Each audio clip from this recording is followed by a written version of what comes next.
Hi, so in this video I want to talk a little bit about my reading wrap up for the month of October. It was a decent month, like I didn't read as much as I could have or as much as I wanted to, but I read some decent stuff and one book in particular that I really loved. So yeah, it was fine, I guess. It was nothing special, but it wasn't particularly bad either. But before I want to talk about the actual books that I finished reading, I want to talk a bit about the books that I started but I didn't manage to finish. And there are two books. The first one is this. It's the Jakarta Method by Vincent Bevins, and this is a nonfiction, like political history thing that I'm reading because I'm from Indonesia, and a lot of this is telling the story of what happened in Indonesia. And yeah, I'm reading this because as someone who is from this place, I feel like there are a lot of things that I wasn't taught in like my history classes, particularly about this subject because it's like a taboo these days to talk about it. So yeah, I thought it would be interesting to read, and so far it's been really interesting, but it's kind of dense and it's kind of long. That's why it's taking me a while to read it. But yeah, basically it's about what the CIA did in like the 50s and the 60s around the world, and in one of those places is Indonesia, which is my where I'm from. And yeah, I think I have a lot to say about it, even though I'm only like 25% in. So yeah, I'm gonna talk about it more in the wrap up for this month. And another book that I also haven't finished for a very different reason is actually not an English book. It's a Swedish book. It's called Min Mormor Hälsar och Ser Förlåt by Fredrik Backman. I don't know the English title of this, but if it's like a literal translation, it would be "My grandma greets you and apologizes." I don't know, but yeah, the reason I'm reading this is because I'm learning Swedish. I'm kind of good. Like I'm not fluent, but I can understand stuff pretty well. So I thought I would start reading one Swedish book a month, and yeah, it's not going well. I'm only also about 20% into this book, and the reason for that is because it turns out I read so much more slowly when I read in Swedish. So yeah, who would have thought? But yeah, I'm hoping to finish it this month also, but I'm not quite sure. It's actually thicker than a lot of my like fantasy sci-fi books that I read, so yeah, fingers crossed. Hopefully I can finish it soon. Now let's get to the actual books that I read. And this isn't gonna be chronological order because I don't remember, but this is one of the first books that I read in October, and it's Floating Hotel by Grace Curtis. This is such a bland title for a great book. Yeah, this is an arc that I got from NetGalley. The actual release date is March, I believe. I don't remember, but yeah, it's a space opera, like kind of cozy space opera, somewhat like Becky Chambers, but less cozy and more plot driven, I guess. It's a mystery. It's a murder, not murder mystery, but it's a mystery um, that takes place in a floating hotel, in a hotel in space, and it's just full of such wonderful and memorable characters that I can just read so much about, and it's that kind of book where I feel like it would make a good movie. It if it would make a good movie adaptation. But I don't know why I thought that about this particular book. But yeah, it's an excellent book, and yeah, I guess when this comes out, I recommend it for anyone who loves character focused sci-fi with mystery elements. The next book that I read was yeah, I think a lot of people read this one, and that is The Sunlit Man by Brandon Sanderson. Yeah, so this is the fourth and final secret project thing. And to be honest, I didn't love this one as much as I love some of the other secret projects. But I think it's good. Like, it's very different. It's so, fast paced from the beginning to till the end, unlike a lot of other Brandon Sanderson books. And I feel like this is like the other than that, it's like the stereotypical Brandon Sanderson book where you have a very interesting world, but the character is kind of like not prioritized. So the priority is on the world, the interesting like magic system and just how the world works, but then the characters are not as well thought out, I guess. And yeah, that's what I thought about this, and I still give it like a 4, I think, for 4 stars out of 5. So yeah, it's not terrible, it's just not my favorite. Next, oh yeah, I finished reading a nonfiction book. Wow, which is, I don't really do all that much, but I read this, The Future We Choose by Christiana Figueres and Tom Rivett-Carnac. Yeah, I butcher names. Anyways, yeah, this is a book about, as the title says, surviving the climate crisis. Um, Before this, I read a lot of climate books that are more depressing, like the uninhabitable Earth, and like Greta Thunberg's books, the climate book. Both of them are great, but they're kind of depressing. So I wanted something that would give me a bit of hope, I guess. And I don't know if this did that. I mean, I think this is a good book for like if you're starting. I mean, I think this is a good book if you're just starting your journey into researching about climate change. But if you've read a lot about it, I don't think this is worth the read. So yeah, I don't know. I mean, I agree with what it's saying, but that doesn't mean it's a good book, you know? Um, Next, I read this. Hold on. Wait, why is it not showing? Yeah. The Dead Take the A Train by Cassandra Caw and Richard Gadry. This is the first book in a duology, I believe. This came out like when I read it, which is early October, and it's an urban fantasy with cosmic horror elements, and it's about like this monster hunter who lives in New York, and yeah, I can't really say like the full like premise. I don't know, it sounds kind of crazy, and I think it's one of those books where it's better that you don't know anything about it when you get into it. So yeah, I like this. I didn't love it. I like it because like the characters, I feel like they don't really, even though they're not really like the most compelling characters. I like the plot, I like the story, and I like the cosmic horror elements of it.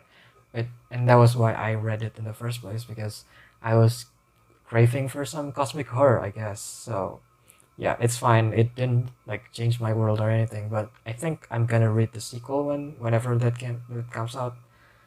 And another one that I read that is also kind of horror is this Starling House by Alex E. Harrow. This is kind of like a haunted house story, but it's more like a cosmic horror story. And this is basically about a girl who lives in a small town, and there's like a haunted or mysterious house in that small town, and he just goes there to finds out what the hell is going on there. And while I like this, the thing that made me really not regret reading this is not the fact that I read this. It's the fact that this made me remember that there's a whole subgenre of fantasy, I guess, that I used to love, that I kind of forgot existed, and that is the subgenre of rural fantasy. God, I hate that word. I hate having to pronounce that word, but you get what I mean. Like rural fantasy, like it's like the opposite of urban fantasy. It's like fantasy stories where it takes place in like in the middle of nowhere, and there are weird things happening in them. Like, I used to love a lot of like non-book media about it, like Twin Peaks, for example, and Gravity Falls are two of probably my favorite examples of that subgenre. And yeah, it just reminded me of that, and it made me want to read more stories like that. So that's what I'm gonna do this month. I think I'm gonna try to read a lot of those. And yeah, this is fine. Again, it didn't like blow my mind or anything, but it was really competently written. And yeah, I like the writing actually, which doesn't usually happen all that much, but I like the writing, and the story was okay. Like the characters were okay. Again, it didn't really blow me away or anything. Okay, so the next book that I read was another arc from NetGalley. Uh, it's called Twisted Vessels. Like obviously this isn't the final cover. Twisted Vessels by J.C. Jewell. This is like a steampunk-ish fantasy about two characters from opposing sides of like. Okay, this book is reminds me a lot of Arcane, and the magic system is kind of like a simplified version of Mistborn. So it was made for me basically. I don't know. Yeah, I mean basically the marketing says it's kind of like Arcane. So yeah, I picked it up because of that. And honestly, yeah, the world reminds me very much of Arcane, except a lot more. I don't know how to say it. It's a lot more like subtle. Like Arcane isn't very subtle with the world. I think this is a lot more subtle. And what I like about this is the two characters, even though they are like from opposing sides of a conflict, I guess. Kind of like Vi and Caitlyn from Arcane, but not really. Anyways, yeah, I like this book because I like both of the main characters, even though some of the other characters are like the other parts that don't involve the two main characters, they aren't very compelling. But I think the two main characters are really, really compelling. And yeah, I think I will have to pick up the sequel because yeah, this feels like a beginning of a story. Not it doesn't feel very much complete. Like it doesn't work very well as a standalone. Let's just say that. Next, wait, hold on. Yeah, there are six more books. Here is another one that I read that is also an arc that I got from NetGalley, and that is 381 by Aaliyah Whiteley. I don't know how to pronounce that. Yeah, I guess it's Whiteley. But yeah, so this is also a book that comes out next year, and it's sci-fi.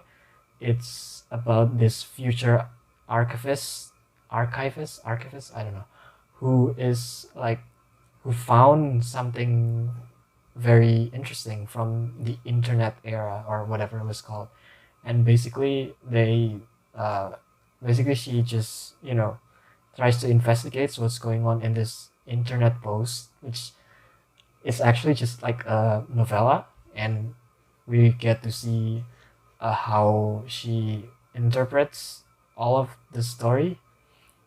Yeah, I think this book is a bit weird because the concept I find to be really interesting, and the execution isn't.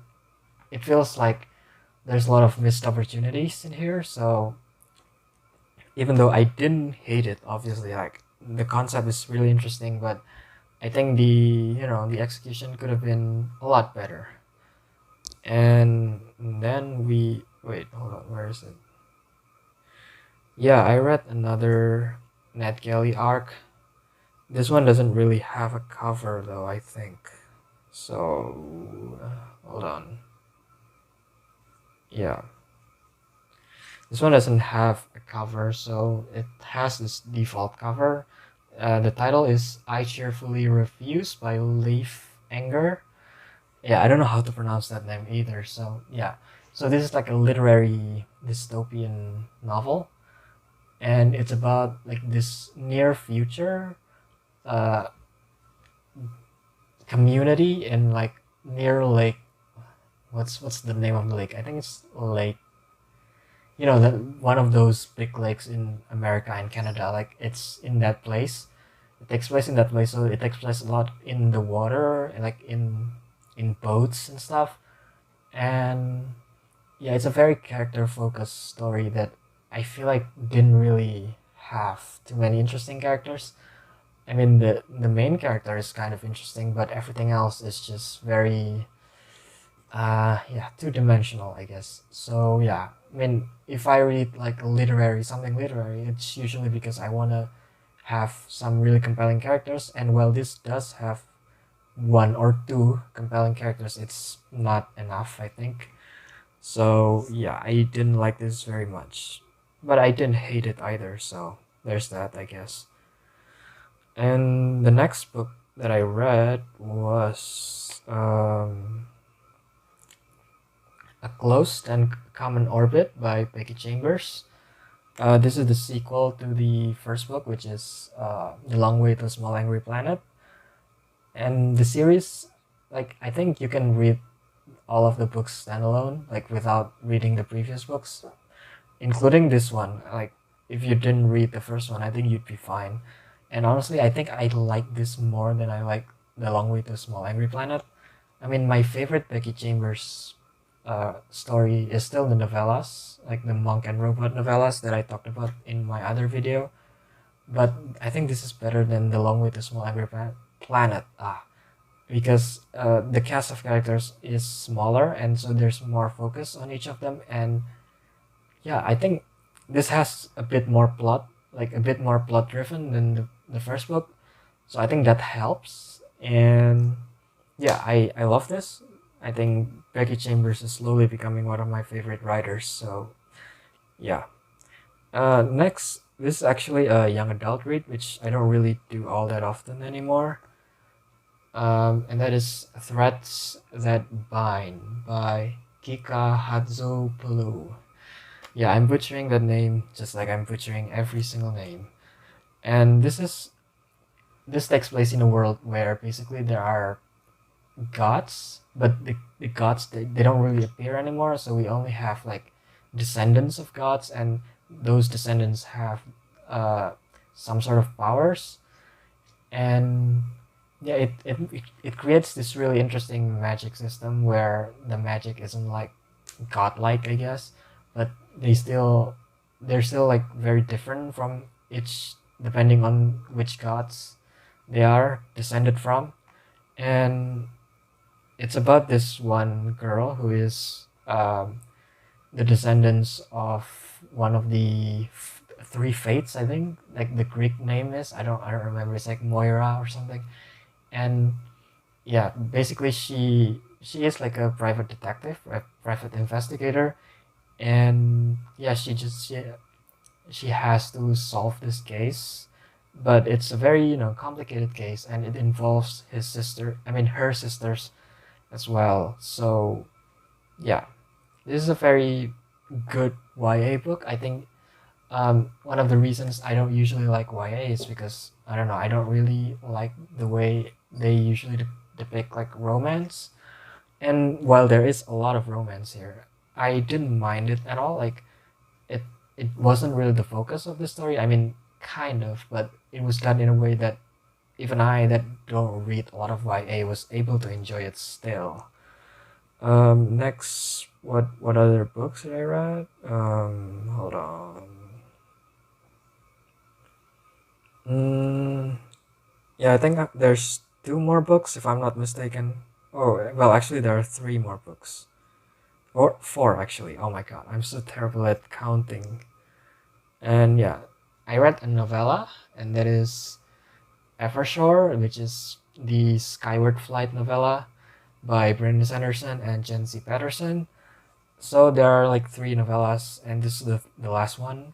And I'm reading this because the fourth Skyward book comes out next month, and I already kind of forgotten about a lot of what happened, and I think reading this just refreshed my memory a lot, even though this doesn't have a lot to do with the actual third book in Skyward, which a lot of people hated, but I like anyways.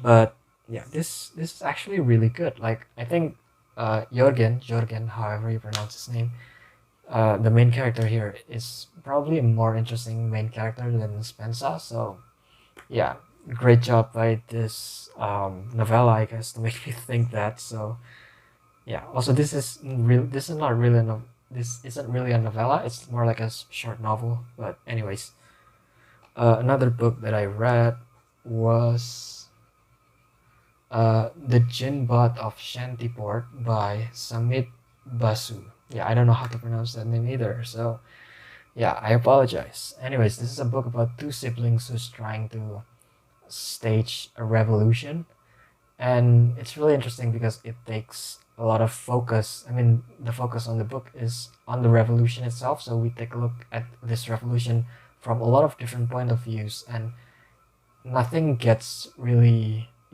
nothing gets like overlooked. And it's a really interesting book because usually revolutions are depicted as a very black and white thing, but this is the gray, like the gray areas of revolution, I guess. And yeah, it's just a really interesting sci-fi book, and I think I might have to read more from this author because of how much I like this book. So yeah. Um, Another book that I read, I think this won the Hugo Award a couple weeks ago or something, if I'm not mistaken, and that is Nettle and Bone by T. Kingfisher.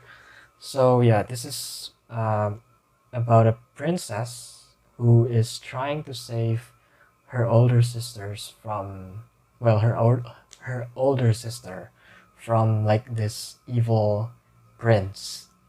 That's basically the gist of it. And there's a lot of like witchery going on, and there's a lot of weirdness. And what I like about this book is that it features a lot of really this group of really quirky and interesting characters, and yeah, they're just so easy to read about, easy to root for, I guess.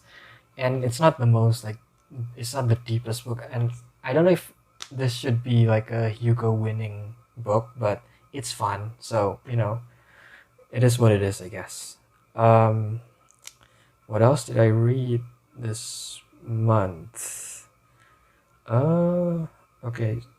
Yeah, there are two more books. The first one is a space opera, and that is Nine Fox Gambit by Yoon Ha Lee. And this is compared a lot to A Memory Called Empire by Arkady Martin, and also Ancillary Justice by Anne Leckie. I think those three are basically the best three space opera series from 2010s. Well, maybe not, but it's close. And I think there's a good reason why this book is often compared to uh, a Memory Called Empire and Ancillary Justice. And I think this book is probably better than both, if I'm being honest, or at least I like it more. It's very complicated. Like the beginning of it, I understood basically nothing for the first 10 or 15%. Like this book just throws you into the world and without explaining anything. And yeah, I kind of appreciate that. Actually, there's no info dumping or anything like that. You just get thrown in and you have to figure it out yourself. And if you like that kind of book, then this would be perfect for you. And finally, I think this is the last one, anyways. This is a book that I gave 5 stars, and I haven't given a lot of 5 stars lately, like only 4 this year. So this is the fifth, and that is The Spear Cuts Through Water by Simon Jimenez. And this is about two warriors who are shepherding this like dying god throughout the country in order to stop this in order to stop this, like tyrannical rule of this of the royal family, basically. And this book is so good. Like the way it's written, like the prose itself is so beautiful, but it's not just that, it's also the way the book is structured, the way the book uses first, second, and third point of views.